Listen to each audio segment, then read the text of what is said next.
হচ্ছে botany third চ্যাপ্টারের lecture 4 এই পার্টটুকু এখানে অ্যাড করে দেওয়া হয়েছে আর কি। তো আমরা এটা একটু লক্ষ্য করি। হ্যাঁ, এই পার্টটুকুতে তো আমরা দেখতেছিলাম বোটানি থার্ড চ্যাপ্টার লেকচার 4 হিস্টোনের পার্টটুকুতে লক্ষ্য করি আমাদের সেই সরল প্রোটিনটা একটু আরও কয়েকটা বাকি আছে, সেগুলো আমরা একটু দেখি। একটা হচ্ছে হিস্টোন। এরা তাপে জমাট বাঁধে না, এদেরকে নিউক্লিক অ্যাসিডের সাথে বেশি দেখা যায়। হিস্টোনের কথা মনে করো। হিস্টোন প্রোটিন মনে পড়ে কিনা তোমাদের? হিস্টোন প্রোটিন ব্লাডের টপিকটাতে তোমরা পড়ে আসছো। তো যাই হোক, এত কিছুর মধ্যে সবচেয়ে বেশি ইম্পর্টেন্ট হচ্ছে প্রোটামিন। এরা সবচেয়ে ক্ষুদ্র প্রোটিন, যেটাকে স্টার মার্ক করবা মেডিকেলের জন্য, ট্রিপল স্টার দিয়ে রাখবা। স্যামন মাছের শুক্রাণুতে সালমিন নামক প্রোটামিন পাওয়া যায়। স্যামন মাছের শুক্রাণুতে সালমিন নামক প্রোটামিন পাওয়া যায়, যেটা অনেক বেশি ইম্পর্টেন্ট। স্ক্লেরোপ্রোটিন, স্কেলেটন দিয়ে মনে রাখবা, যারা কঙ্কাল গঠন করে, মানে বিষয়টা এভাবে বোঝাতে চাচ্ছি, যারা দৈহিক অংশ গঠন করে, যেমন শিং, নখ, খুর, চুল, এগুলো আসলে ক্যারাটিন, সবগুলো স্ক্লেরোপ্রোটিন।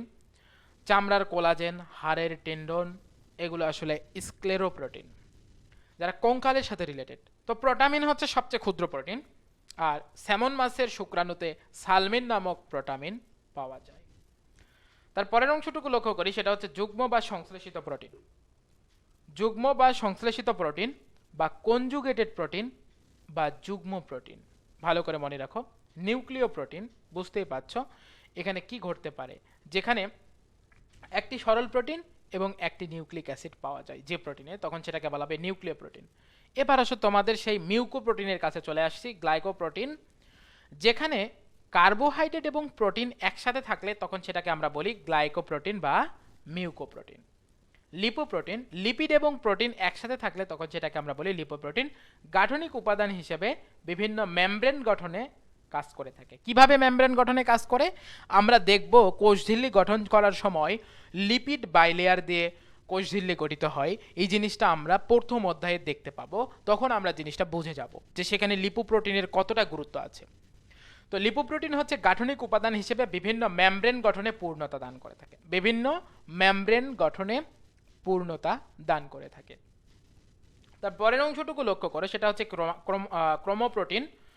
ক্রোমোপ্রোটিনের উদাহরণগুলো লাগবে। ক্রোমো মানে বুঝতে পারছো রঞ্জক পদার্থ, তার মানে এই প্রোটিনের রঞ্জক পদার্থ থাকে, যেমন হচ্ছে flavoprotein, biliprotein, carotenoid protein, chlorophyll protein, haemoglobin protein. যার মধ্যে তোমাকে মনে রাখতে হবে হিমোগ্লোবিন, ক্লোরোফিল, ফ্ল্যাভোপ্রোটিন অনেক বেশি ইম্পর্টেন্ট। মেটালোপ্রোটিন মানে বুঝতে পারছো এখানে ধাতু থাকবে, যেমন হচ্ছে সিডারোফিলিন,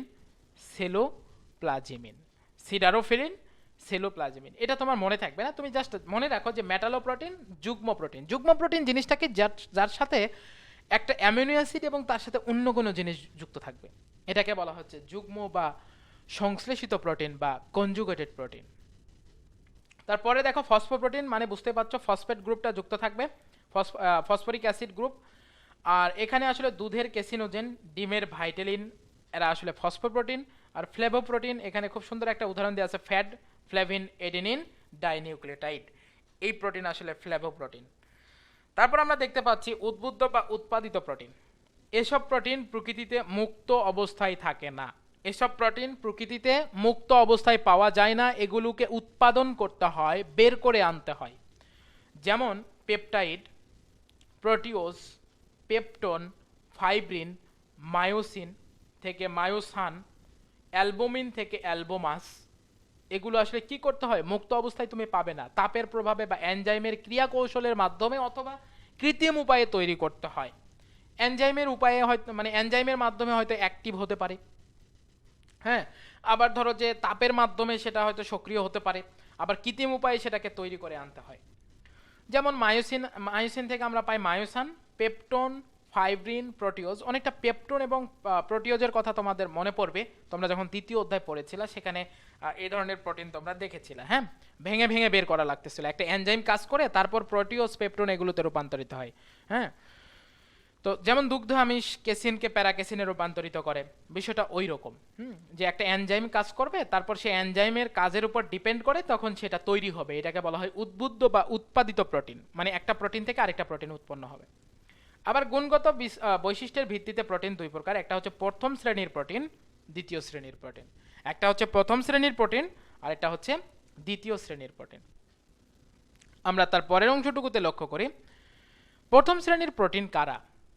যেসব প্রোটিনে সব কয়টি অপরিহার্য অ্যামিনো অ্যাসিড থাকে তাদের বলা হয় প্রথম শ্রেণীর প্রোটিন বা সম্পূর্ণ প্রোটিন। ভালো করে মনে রাখবে, মাছ, মাংস, ডিম, দুধ, বাদাম, সয়াবিন সহ অধিকাংশ প্রাণীজ প্রোটিন হচ্ছে প্রথম শ্রেণীর প্রোটিন। দ্বিতীয় শ্রেণীর প্রোটিন হচ্ছে যেসব প্রোটিনে সবগুলো অপরিহার্য অ্যামিনো অ্যাসিড থাকে না তাদের বলা হয় দ্বিতীয় শ্রেণীর প্রোটিন বা অসম্পূর্ণ প্রোটিন, যেমন সামান্য কিছু ব্যতিক্রম ছাড়া সকল উদ্ভিজ্জ প্রোটিন। সামান্য কিছু ব্যতিক্রম ছাড়া সকল উদ্ভিজ্জ প্রোটিন আসলে দ্বিতীয় শ্রেণীর প্রোটিন। সামান্য কিছু ব্যতিক্রম ছাড়া সকল উদ্ভিজ্জ প্রোটিন দ্বিতীয় শ্রেণীর প্রোটিন। প্রোটিনের এবার ভাগ করে দেওয়া হয়েছে, দেখো, সরল প্রোটিন, যুগ্ম প্রোটিন, উদ্বুদ্ধ প্রোটিন। সরল প্রোটিনের মধ্যে রয়েছে albumin, globulin, glutelin, prolamin, histone, protamine, স্ক্লেরোপ্রোটিন। তার মধ্যে প্রোটামিন কি? সবচেয়ে ক্ষুদ্র। তারপর রয়েছে কি আমাদের যুগ্ম প্রোটিন, নিউক্লিয় প্রোটিন, মানে যেগুলো একটা অ্যামিনো অ্যাসিডের সাথে অন্য একটা জিনিস যুক্ত থাকবে। যেমন এখানে কি নিউক্লিক অ্যাসিড যুক্ত আছে, গ্লাইকোপ্রোটিন এখানে কার্বোহাইড্রেট, লিপোপ্রোটিন এখানে লিপিড, ক্রোমোপ্রোটিন রঞ্জক পদার্থ, মেটালোপ্রোটিন এখানে অ্যামিনো অ্যাসিডের সাথে মেটাল যুক্ত রয়েছে, ফসফোপ্রোটিন ফসফরিক অ্যাসিড, ফ্ল্যাভোপ্রোটিন ওই যে ফ্ল্যাভো গ্রুপ, আর লৌহ প্রোফাইরিন প্রোটিন, এইটা একটা যায়। তো যাই হোক, তোমাদের সরল প্রোটিনটা বেশি মনে রাখতে হবে। সরল প্রোটিনটা স্টার মার্ক, যুগ্ম প্রোটিন এমনি দেখলেই তুমি বুঝতে পারবে, তবে সরল প্রোটিনটা তুমি স্টার মার্ক করে ফেলো। উদ্বুদ্ধ প্রোটিন হচ্ছে মায়োসান, অ্যালবুমাস, পেপটন, প্রোটিওজ, অনেক কিছু দেখে আসছো। এবার আসো প্রোটিনের কাজ। জীবদেহের গাঠনিক উপাদান হিসেবে কাজ করে, যেমন কোলাজেন তন্তু জীবদেহের গাঠনিক উপাদান হিসেবে কাজ করে। কোষে প্রোটিন সঞ্চিত খাদ্য হিসেবে কাজ করে এবং প্রয়োজনে শক্তি উৎপাদন করে। বিভিন্ন অঙ্গাণু ও কোষঝিল্লি গঠনে কাজ করে থাকে। এনজাইম হিসেবে জীবদেহের ক্রিয়া বিক্রিয়া নিয়ন্ত্রণ করে, যেমন হচ্ছে রুবিস্কো। রুবিস্কো একটা গুরুত্বপূর্ণ এনজাইম, এটা মনে রেখো। রুবিস্কো কাজে দিবে এক সময়, সেটা হচ্ছে নবম অধ্যায়ে গিয়ে। রুবিস্কো ছাড়া আমাদের মানে কোনো কিছুই পসিবল নয়। হ্যাঁ, এটা এই এনজাইম হিসেবে জীবদেহের ক্রিয়া বিক্রিয়া নিয়ন্ত্রণ করে, অত্যন্ত গুরুত্বপূর্ণ। হ্যাঁ, রুবিস্কো এনজাইম। অ্যান্টিবডির গাঠনিক উপাদান হিসেবে কাজ করে থাকে। তারপর দেখো, হিস্টোন প্রোটিন নিউক্লিক অ্যাসিড এবং যেটা আমাদের হচ্ছে নিউক্লিয়াস এবং নিউক্লিক অ্যাসিডকে কার্যকর করে আর কি হিস্টোন প্রোটিন। কিছু প্রোটিন বিষাক্ত হওয়ার কারণে এগুলো মানে বিভিন্ন জীব খেয়ে মারা যায়, যেমন হচ্ছে সাপের বিষের প্রোটিন এগুলো। তারপর হচ্ছে পিগমেন্ট হিসেবে কাজ করে, যেমন হচ্ছে রোডোপসিন পিগমেন্ট। ইন্টারফেরন একটি কোষীয় প্রোটিন, অত্যন্ত ইম্পর্ট্যান্ট, স্টার মার্ক করো। ইন্টারফেরন হচ্ছে একটা কোষীয় প্রোটিন, যেটা সাধারণত ভাইরাসজনিত রোগ নিরাময়ে, ক্যান্সার রোগ নিরাময়ে ইন্টারফেরন ব্যবহার করা হয়। তো এই ইন্টারফেরন হচ্ছে একটা কোষীয় প্রোটিন। 1 গ্রাম প্রোটিন জারণে 4.1 কিলো ক্যালোরি শক্তি উৎপন্ন হয়। 1 গ্রাম প্রোটিন জারণে 4.1 কিলো ক্যালোরি শক্তি উৎপন্ন হয়। তাহলে এই কাজগুলো অত্যন্ত ইম্পর্ট্যান্ট। তাহলে কি কি লাগবে আমাদের? গাঠনিক উপাদান হিসেবে কাজ করে, সঞ্চিত খাদ্য হিসেবে কাজ করে, কোষঝিল্লি গঠনে সাহায্য করে, এনজাইমের কাজ করে, অ্যান্টিবডির কাজ মানে অ্যান্টিবডির গঠনে কাজ করে, হিস্টোন প্রোটিন নিউক্লিয়াসে কাজ করে, বিষাক্ত পদার্থ হিসেবে থাকে প্রোটিন। তারপর হচ্ছে আমরা দেখলাম এখানে পিগমেন্ট হিসেবে কাজ করে।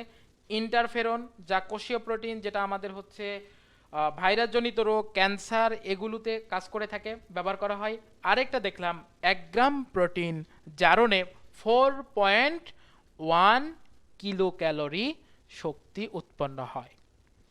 আশা করি তোমরা এই অংশটুকু বুঝতে পেরেছো এবং প্রথম শ্রেণীর প্রোটিন এবং দ্বিতীয় শ্রেণীর প্রোটিনটা অ্যাটলিস্ট তুমি ভুলে যেও না, মনে রেখো।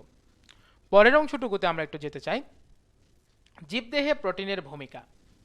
জীবদেহ গঠনের জন্য প্রোটিন অপরিহার্য। জীবদেহে প্রোটিনের গুরুত্বপূর্ণ ভূমিকাগুলো নিচে উল্লেখ করা হলো। একটা হচ্ছে এনজাইমের ভূমিকা, জাস্ট হেডলাইন দাগ দিয়ে দাও, হেডলাইন উপরে HL দিয়ে দিবা, উপরে দিয়ে দিবা HL। এনজাইমের ভূমিকা, ক্ষয়পূরণ ও বৃদ্ধিতে, গাঠনিক ভূমিকাতে কোথায় প্রোটিন লাগবে? পরিবহনে, জীবদেহ গঠনে, বিষক্রিয়া ও আত্মরক্ষায়, যেমন সাপের বিষ বা ভেনম, যা সাপের আত্মরক্ষায় ব্যবহৃত হয় কিন্তু যেটা খেয়ে ফেললে মরে যাবে। তো সাপের বিষ বা ভেনম কি? ভেনম যা সাপের আত্মরক্ষায় ব্যবহৃত হয়। ভাইরাস বা ক্যান্সার প্রতিরোধে ইন্টারফেরন কি? ইন্টারফেরন ব্লাড ক্যান্সার নিরাময়ে ব্যবহৃত হয়, অ্যান্টিবায়োটিক উৎপাদনে, ইমিউনিটিতে ব্যথানাশক হিসেবে, মস্তিষ্কে এন্ডোরফিন ব্যথানাশক হিসেবে ব্যবহৃত হয়, ঘুম সৃষ্টিতে অতি সম্প্রতি আবিষ্কৃত ঘুমানয়নকারী এস ফ্যাক্টর বিশেষ ধরনের প্রোটিন বলে প্রমাণিত হয়েছে। বিশেষ ধরনের প্রোটিন বলে প্রমাণিত হয়েছে। এখন এখানে তোমার লাগবে কি হেডলাইন, আর ভিতরে তেমন কিছু পড়ার প্রয়োজন নেই। প্রোটিওমস কোনো কোষ, টিস্যু বা জীব কর্তৃক উৎপাদিত সকল প্রোটিনের সমষ্টিকে বলা হয় প্রোটিওমস। কি বলা হয়? প্রোটিওম। তার মানে কোনো কোষ, টিস্যু, জীব কর্তৃক উৎপাদিত সকল প্রোটিনের সমষ্টিকে বলা হচ্ছে আসলে প্রোটিওম। এবার আসো খাদ্য তালিকায় প্রোটিন আসলে পরিমাণের দিক থেকে সবচেয়ে বেশি প্রোটিন থাকে বিভিন্ন ডাল জাতীয় খাবারে, কিন্তু এরপরেও পুষ্টিবিজ্ঞানীগণ প্রাণীজ প্রোটিনকে প্রাধান্য দিয়ে থাকেন। প্রোটিন তৈরি হয় 20 প্রকার অ্যামিনো অ্যাসিড দিয়ে। গাঠনিক ইউনিট হিসেবে এই 20 প্রকার অ্যামিনো অ্যাসিডই অত্যাবশ্যকীয়। কয় প্রকার? 20 প্রকার অ্যামিনো অ্যাসিড। এখন তোমাদের মারামারি লেগে যাবে, 10 দিবা নাকি 8 দিবা নাকি 12 দিবা নাকি 20 দিবা? 20 দিতে হবে তোমাকে, এবং একটু ঠান্ডা মাথায় ওখানে অপশন চেক করে বুঝতে হবে যে আসলে কি দিতে হবে, এটাও একটু মাথায় রাখতে হবে ওখানে কি অপশনটা বলতেছে। যেমন শিশু দেহের জন্য অত্যাবশ্যকীয় যদি বলে তখন হবে 20, আর সাধারণত 12টি অ্যামিনো অ্যাসিড দেহেই সংশ্লেষিত হয়, তাই সেটা আসলে অত্যাবশ্যকীয়ের মধ্যে পড়ে না। পূর্ণবয়স্কের ক্ষেত্রে আবার 8টি, এগুলো একটু মনে রাখতে হবে। তারপর দেখো আসলে শিশু দেহের ক্ষেত্রে আর্জিনিন আর হিস্টিডিন কেন মানে প্রয়োজন পড়ে এক্সট্রা।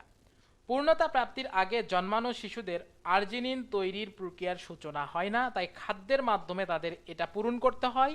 এই জন্য শিশুদের ক্ষেত্রে অত্যাবশ্যকীয় অ্যামিনো অ্যাসিড হচ্ছে 10টি। সব প্রোটিনে সব অ্যামিনো অ্যাসিড থাকে না, তাই যেসব প্রোটিনে সব কয়টি অত্যাবশ্যকীয় অ্যামিনো অ্যাসিড থাকে খাদ্য তালিকায় সেগুলোই প্রাধান্য দেওয়া উচিত। খাদ্য তালিকায় সেগুলোই প্রাধান্য দেওয়া উচিত। প্রাণীজ প্রোটিনই যেমন মাছ, মাংস, দুধ, ডিম ইত্যাদি হচ্ছে অগ্রগামী, আর হচ্ছে উদ্ভিজ্জ প্রোটিন অনুগামী। এখন কোনটা উদ্ভিজ্জ প্রোটিন, কোনটা হচ্ছে আমাদের প্রাণীজ প্রোটিন, এটা মনে রাখো। অনেক সময় এভাবে কোয়েশ্চেন দেয়, অগ্রগামী কোনটা, অনুগামী কোনটা, অগ্রগামী কোনটা, অনুগামী কোনটা। তো যাই হোক, আমরা পরের পার্টটুকুতে যাই, সেখানে একটু লক্ষ্য করি। এই অংশটুকুতে এখানে মোটামুটি বিভিন্ন আদর্শ মান দিয়ে দেওয়া হয়েছে। এই আদর্শ মানের ছক তোমাকে মুখস্থ করারও প্রয়োজন নাই, এবং আমি এখানে কিছু কথা বলি। একটা জিনিস এখানে ইম্পর্টেন্ট, সেটা হচ্ছে আদর্শ প্রোটিন পাওয়া যায় আসলে ডিম আর দুধে। ডিম এবং দুধে আদর্শ প্রোটিন পাওয়া যায়, তাই এই দুটিকে আদর্শ খাবার বলা হয়, এটা ভুলে যাওয়া যাবে না। এবং দেখো চাল ডালের খিচুড়ির পুষ্টিমান আসলে ভাত ও ডালের চেয়ে অনেক উপরে। তাহলে আদর্শ খাবার কোনটি এবং কার পুষ্টিমান? আর চাল ডালের খিচুড়ি তো অবশ্যই পুষ্টিমান বেশি হবে, কারণ সেখানে কি রয়েছে, চালও রয়েছে এবং ডালও রয়েছে। ডিম এবং দুধ একটা আদর্শ প্রোটিন। মাছ মাংসে ট্রিপ্টোফ্যান আদর্শ মাত্রার চেয়ে কম, এই জন্য এটা আসলে আদর্শ প্রোটিন নয়। কাজেই মাছ মাংসেও প্রকৃত আদর্শ প্রোটিন নয়। ডালের প্রোটিন আরও নিম্নমানের। অনেকে ডাল অ্যান্সার মেরে দিয়ে আসো, এটা কিন্তু আর ভুল করা যাবে না। ডালের প্রোটিন কিন্তু অনেক নিম্নমানের। এমনিতে তো উদ্ভিজ্জ, তারপরে তো এমনিতেই নিচে যাবে, তার উপর আবার অনেকে ভুল করে আসে, সেটা হচ্ছে ডালের প্রোটিনকে উচ্চমানের দিয়ে চলে আসে। তো যাই হোক, এটা হচ্ছে একটা নিম্নমানের প্রোটিন, ভালো করে মনে রাখতে হবে। সবার নিচে একটা জিনিস দেখতে পাচ্ছ এই ছকটাতে, সেটা হচ্ছে গর্ভবতী মা কিংবা প্রসূতি মহিলার 71 গ্রাম দৈনিক প্রোটিন প্রয়োজন। দৈনিক কত গ্রাম? 71 গ্রাম। তারপর এখানে বিভিন্ন তালিকা আছে, এক নজরে তুমি একটু দেখে যাবা, তবে এটা তোমাকে একটু মনে রাখা দরকার।